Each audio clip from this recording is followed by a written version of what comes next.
World Asia TV. Your time, your news. सभी पत्रकार एवं छायाकार मित्रों का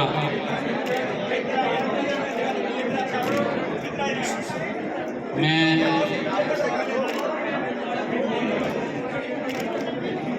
धन्यवाद करता।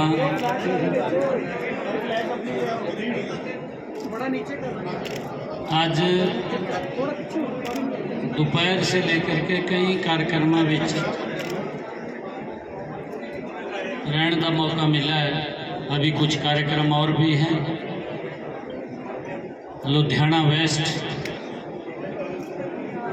भारतीय जनता पार्टी आदरणीय नरेंद्र मोदी जी ने जीवन गुप्ता जी जो मेरे भी बड़े पुराने मित्र रहे हैं और परिवार में आज से नहीं काफ़ी लंबे समय से आना जाना है। पार्टी ने कमल का फूल देके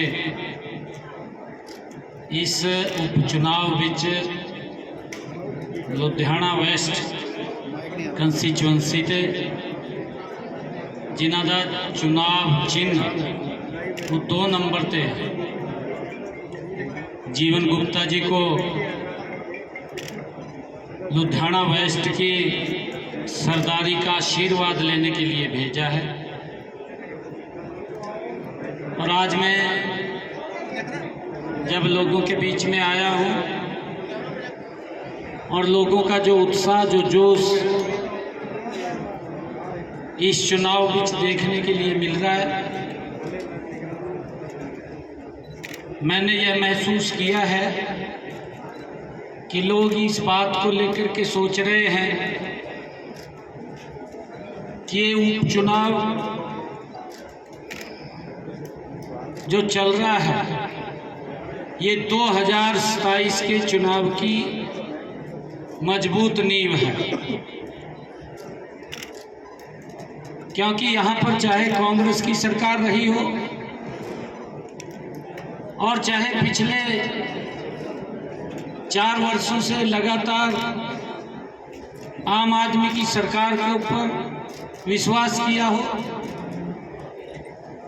कांग्रेस ने भी लोगों के साथ विश्वासघात किया और आम आदमी ने तो उससे ज़्यादा किया। क्योंकि कांग्रेस की जो नीतियां थी लोग उनसे तंग आए और कांग्रेस की गलत नीतियों के कारण ही आम आदमी की सरकार चुनी। परंतु आम आदमी ने जिस प्रकार से दिल्ली में दोपहर से कार्यक्रमों के अंदर लोगों का मैंने चेहरों को पढ़ा है, जो उनके व्यू आए हैं वो इस चुनाव के अंदर बड़े मार्जिन से कमल का फूल खिलाने वाले हैं। क्योंकि जो बातें आम आदमी ने कही है उन बातों के ऊपर वो खरा नहीं उतरे। पंजाब लगातार पीछे जा रहा है। जो लोग नशे से पैसा कमा करके जेब में भरते हो तो नशा कैसे खत्म हो जाएगा। जो नशे को खत्म करने की बात तो जरूर करते थे, परंतु उस नशे को एक हथियार बना करके पैसा खींचने का काम भी करते थे। आज लोग इस बात को समझ रहे हैं और मोदी जी के नेतृत्व के अंदर देश गति से आगे बढ़ रहा है। हमने हरियाणा के अंदर जितनी योजनाएं मोदी जी ने चलाई हैं वो सभी की सभी योजनाएं हरियाणा में लागू की हैं। हमने गरीब व्यक्ति के लिए आयुष्मान कार्ड लागू किया है जिसमें 5 लाख रुपए का इलाज व्यक्ति का फ्री में हो रहा है। और मुझे बताते हुए ये खुशी भी है कि हरियाणा प्रदेश के अंदर ऐसे 20-22 लाख परिवारों ने इस योजना के साथ जुड़ करके अपना इलाज कराया है फ्री में। और सरकार ने 2,500 करोड़ रुपया उनके इलाज का पैसा दिया है। आज हरियाणा में गरीब व्यक्ति को अगर कोई दिक्कत बीमारी आ जाती है, उसको इलाज की चिंता नहीं है, इलाज की चिंता हमारी सरकार को है। हमने जो कहा था उसको पूरा किया है और यहाँ पर उस योजना से लोग वंचित हैं।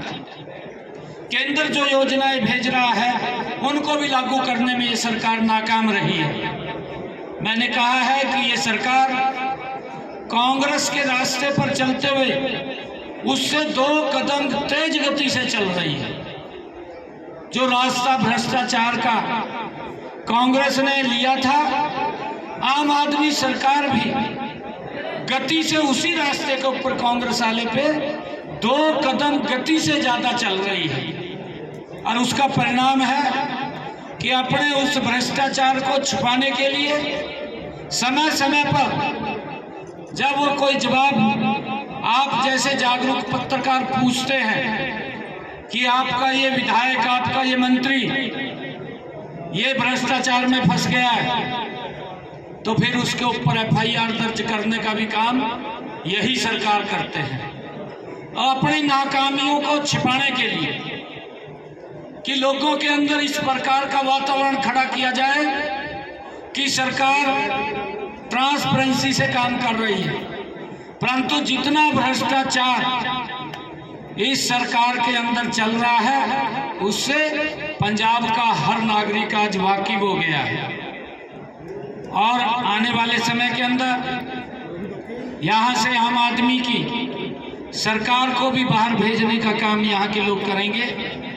और इस उपचुनाव के अंदर लुधियाना वेस्ट के लोग बहुत बड़े मैंडेट के साथ हमारे जीवन गुप्ता जी को कमल का बटन दबा करके भारी बहुमत से वो विधानसभा में भेजने वाले हैं, ताकि पंजाब में आदरणीय मोदी जी की नीतियों के साथ जुड़ करके लोगों को लाभ मिले, उन तक लाभ पहुंचे।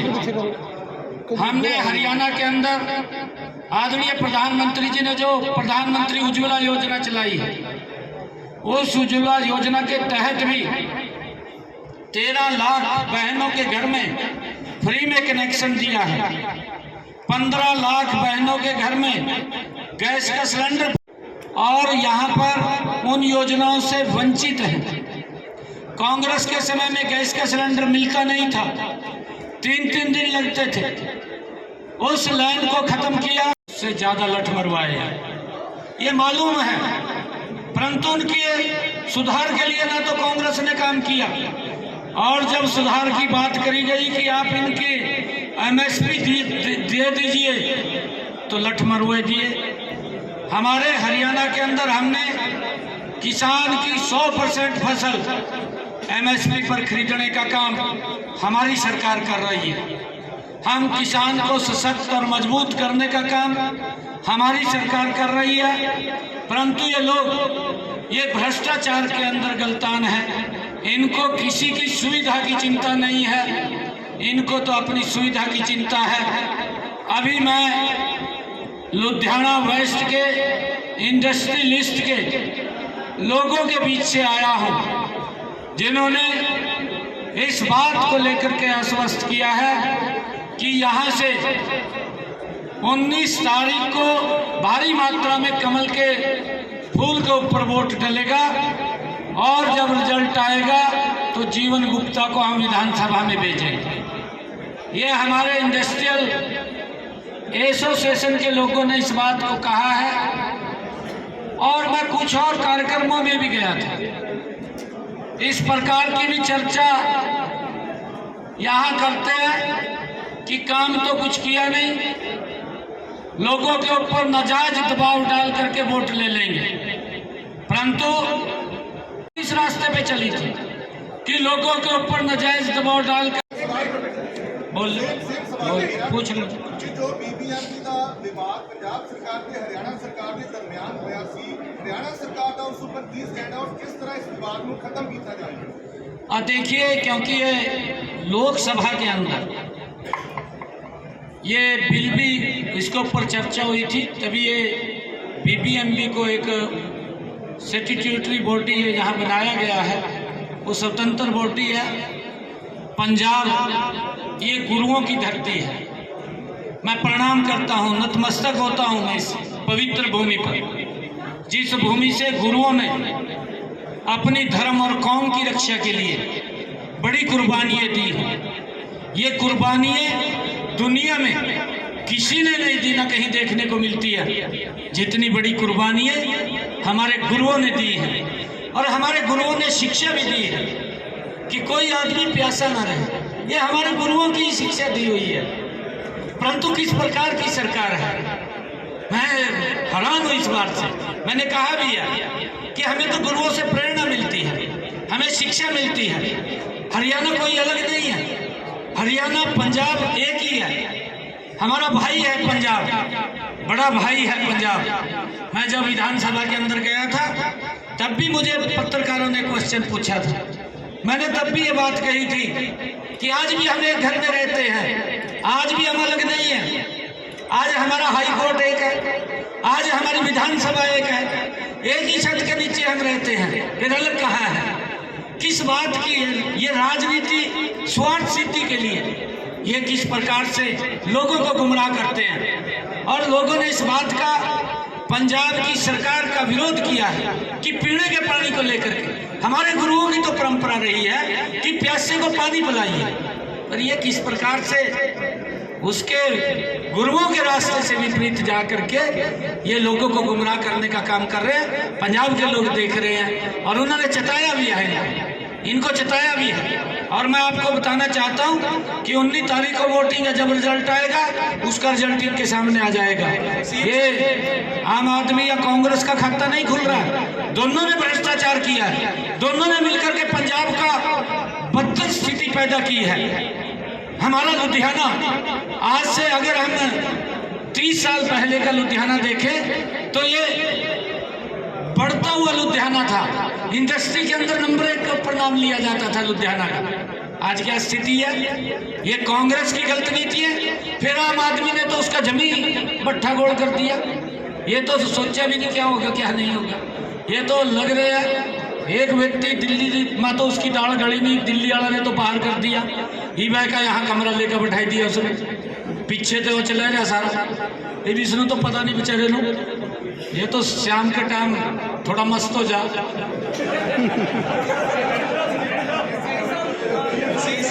सीएम साहब हाँ जी सर, यार मन्नू जो थोड़ी पता था हमारा जो ऐसा नहीं खड़ागा, मन्ने थोड़ी बेरा था। सीएम साहब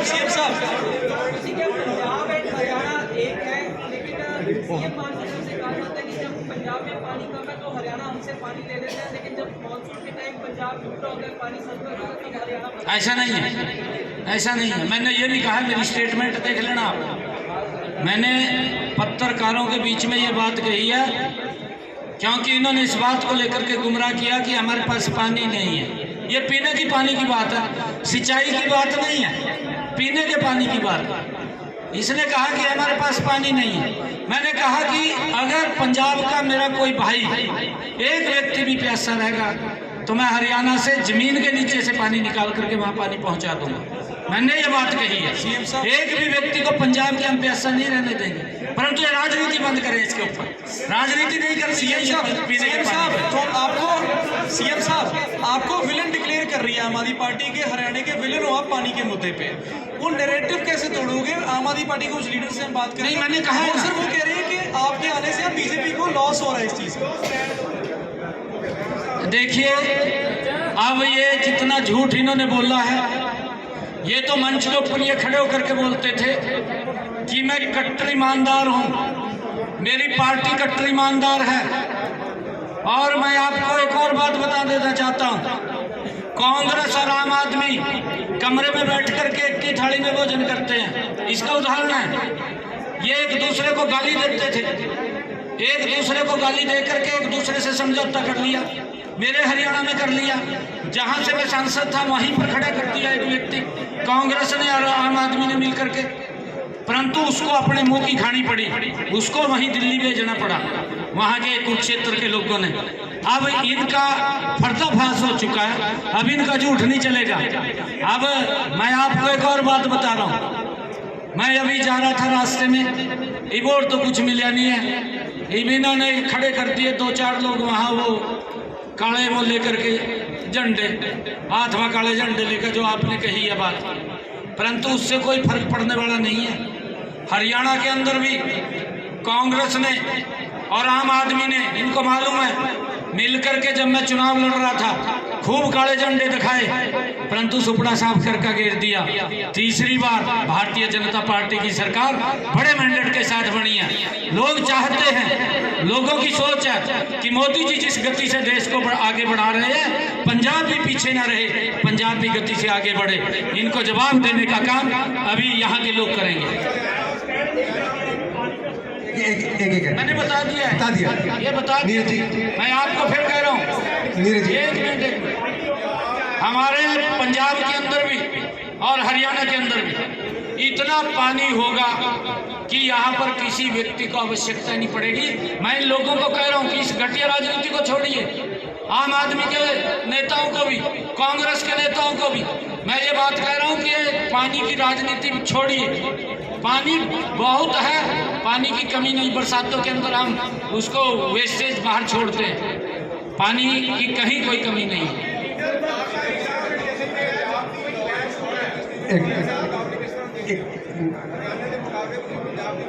नहीं, यहाँ लॉ एंड ऑर्डर कहाँ है?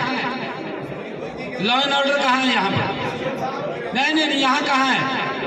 हमारे यहाँ पर अगर हमने पूरा का पूरा पुलिस प्रशासन हमारा एकदम चौकन्ना है, अगर कोई घटना को अंजाम देता है 24 घंटे के अंदर उस व्यक्ति को जवाब मिल जाता है, जो अगर कोई घटना को अंजाम देता है।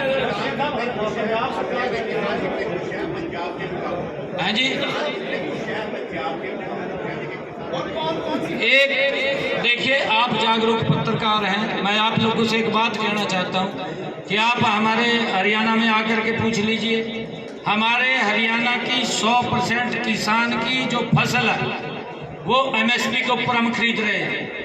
मैंने यहाँ भी कहा था कि यहाँ के किसान की आप फसल खरीदिए, राजनीति मत कीजिए उनके साथ, उनका तो लठ मरवा दिए। ना तो कांग्रेस ने उनको MSP दिया और ना ही आम आदमी दे रहे हैं, राम तो दे रहे हैं ना। हमने किसान की अगर फसल का खराब हुआ, मैं आप आंकड़ों से बताता हूँ आपको, प्रधानमंत्री फसल बीमा योजना आई, प्रधानमंत्री फसल बीमा योजना में पिछले 10.5 वर्ष मेरी सरकार को हरियाणा में हुए हैं, बीजेपी की सरकार को 10.5 वर्षों के अंदर पिछला 10 वर्ष का कार्यकाल कांग्रेस का रहा। कांग्रेस ने हरियाणा के किसान की फसल के खराबे का 1155 करोड़ रुपए दिया और हमारी सरकार ने 11 वर्षों के अंदर 10.5 वर्षों के अंदर 15,500 करोड़ रुपए दिया। जमीन आसमान का अंतर है। हमारी नीति स्पष्ट है, हमारी नीति स्पष्ट है, हमारी नीयत भी स्पष्ट है। हम अगर किसी किसान का फसल का खराबा हुआ है तुरंत उसके खाते के अंदर पैसा पहुंचाया है। कागजों में कर दिया है, कागजों में मैं देख रहा था और अखबारों के अंदर, क्योंकि ऐड में तो माहिर है ये लोग, ऐड तो खूब करते हैं, क्योंकि पैसा कौन सा जेब में दे रहा, ये तो पंजाब के लोगों का पैसा, ऐड के ऊपर तो बाज का पैसा खर्च करा, आप पता है ऐसा सब जवाब दिखाई देंगे, ऐड के ऊपर तो जनो ये इस पर का व्यक्ति नहीं है जो काम कर रहा है।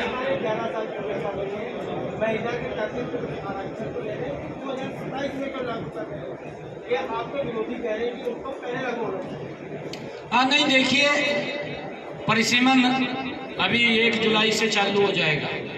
जो हमारा SCCC का डेटा है वो 1 जुलाई से वो लगभग शुरू होगा। ये डेट कन्फर्म नहीं है मैं जो बता रहा हूँ, परंतु उसकी तैयारी कर लिया है कैबिनेट ने, केंद्रीय कैबिनेट ने तैयारी करके उसकी अनाउंसमेंट भी हो गई है कि हम ये SCCC का डेटा वो जनगणना करवाएंगे और उस जनगणना के अंदर जो ही जनगणना खत्म होगी उसके बाद ये 33% का महिलाओं को आरक्षण भी मिलेगा। ये 27 तक नहीं मिलेगा तो 2029 में मिल जाएगा परंतु कांग्रेस ने इस आरक्षण का जो महिलाओं को मिलने वाले अधिकार है इसका विरोध किया था और इन्होंने भी विरोध किया। आम आदमी के जो सांसद थे उन्होंने विरोध किया इसका, वो विरोध करने में सबसे आगे थे, इन्होंने विरोध किया। परंतु मोदी जी ने ये स्टैंड लिया कि हम महिलाओं को 33% का आरक्षण देंगे और देंगे। उसका लोकसभा के अंदर बिल पास हुआ है, नारी शक्ति वंदन बिल, उसको हमने पास किया। सीएम साहब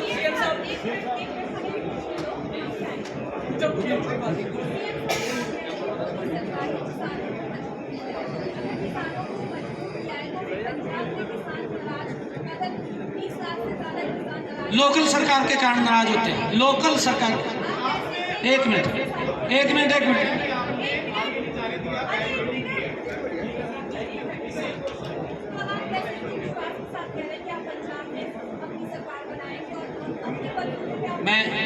मैं आपको बताना चाहता हूँ, मोदी जी ने पिछले 11 वर्षों में किसान के लिए क्या क्या किया, आप गिनना और इनको छापना भी, लिखना भी। मैं आपको बताना चाहता हूँ, मोदी जी ने किसानों के लिए उनका एमएसपी लगातार बढ़ा करके दिया है। जो इन्होंने कहा था कि एमएसपी को खत्म करेंगे, लगातार एमएसपी दिया है बढ़ाकर। मोदी जी ने प्रधानमंत्री फसल बीमा योजना दी, जिसका मैंने जिक्र किया है कि हमने हरियाणा के अंदर, ये डबल इंजन की सरकार है, 15,500 करोड़ रुपया किसान को दिया है, इसका मैंने जिक्र किया है।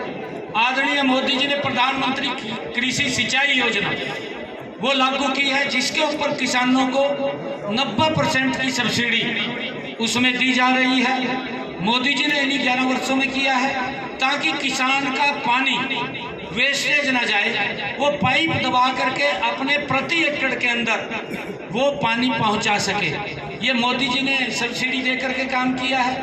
और मोदी जी ने जो किसानों के लिए जो सोलर पंप हैं ट्यूबवेल के ऊपर सब्सिडी दे करके, जो 5 HP 10 HP की मोटरें थी हमारे किसानों की, उनको सोलर से किया है, सोलर से जोड़ने का काम किया है। ये मोदी जी ने इन्हीं 11 वर्षों में किया है। और मोदी जी ने जो किसानों को लाभ पहुंचाए हैं, उसका चर्चा आज हर व्यक्ति करता है। परंतु ये योजनाएं ये पंजाब में लागू नहीं है। इसके कारण से पंजाब का किसान वो इस सरकार से नाराज है, इन सरकारों से नाराज है। हम ये देखते हैं कि अगर कहीं किसी किसान को दिक्कत आती है, उसका समाधान भी हम करते हैं, बैठ करके करते हैं, उनके साथ बैठ करके उसका समाधान निकालते हैं। और यही कारण है कि हम किसानों को उनकी फसल का उचित मूल्य हमारी सरकार दे रही है। हमारे यहाँ पर बाजरे का जो किसान, पंजाब में भी है बाजरा, किसान जो बाजरा उगाता है पंजाब के अंदर, उसको उसका पूरा लाभ नहीं मिलता, परंतु हम उसको एमएसपी दे करके पूरा लाभकारी मूल्य दे रहे हैं। हमारा सब्जी का किसान है हरियाणा के अंदर, हम उसको भावांतर भरपाई दे रहे हैं। अगर किसान आलू उगाता है, आलू के रेट मंडी में कम जाते हैं, तो उसका ऊपर का जो खर्चा है वो हरियाणा सरकार वहन करती है, परंतु यहाँ नहीं देते हैं, यहाँ उससे वंचित है। इस कारण से यहाँ का किसान सरकार से नाराज है, यहाँ की सरकार से नाराज है, वो ऊपर की सरकार से नाराज नहीं है। हरियाणा और पंजाब में पराली के मुद्दे पे काफी बहस होती है। हरियाणा में आप क्या एफर्ट्स बता रहे हैं कि पराली जो गाड़ी है उसको रिलीज किया जाए, और पंजाब में आप कैसे देखते हैं कि क्या पंजाब में क्या? आप पराली के मुद्दे के ऊपर जो आपने कहा है, ये अच्छा क्वेश्चन पूछ लिया है, क्योंकि दिल्ली में आम आदमी पार्टी का वो मुखिया था, वही मुख्यमंत्री था, और जब सर्दियाँ आती थी, सर्दियों के समय में इस प्रकार का दुष्प्रचार कर देता था कि आप पंजाब के किसान, हरियाणा के किसान अपनी पराली जलाते हैं और धुआं दिल्ली में आ जाता है, इकट्ठा हो जाता है और उससे पोल्यूशन होता है। ये बात तो टीवी के ऊपर बोलता था, सबके सामने बोलता था कि ये पंजाब का किसान और हरियाणा का किसान ये पोल्यूशन करता है। परंतु हमने अपने किसानों के लिए कि वो पराली न जलाएं, हमने उनको सब्सिडी दी, हमने बजट का प्रावधान किया अपने बजट में, और सब्सिडी दे करके हमने लगभग 100 करोड़ से ज़्यादा हमने उसके अंदर बजट रख करके उनको, चाहे रिपर है चाहे बेलर है, उसके ऊपर सब्सिडी दी, और किसान पराली न जलाए उसके लिए 1000 रुपये प्रति एकड़ दिया।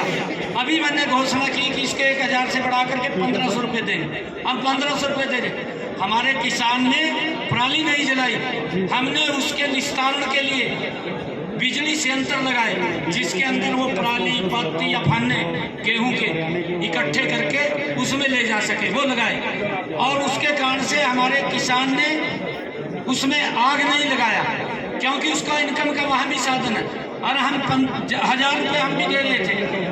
और उसका परिणाम ये निकला कि माननीय सुप्रीम कोर्ट ने पंजाब की सरकार को इस बात के लिए चेताया, फटकार लगाई है कि आप हरियाणा से सीखिए, कि हरियाणा के सरकार ने किसानों के हित में ठीक काम किए हैं, उनसे आप सीखिए, यहाँ भी आप करिए। परंतु यहाँ तो राजनीति होती है, उनके हित में काम नहीं होता। बहुत बहुत धन्यवाद।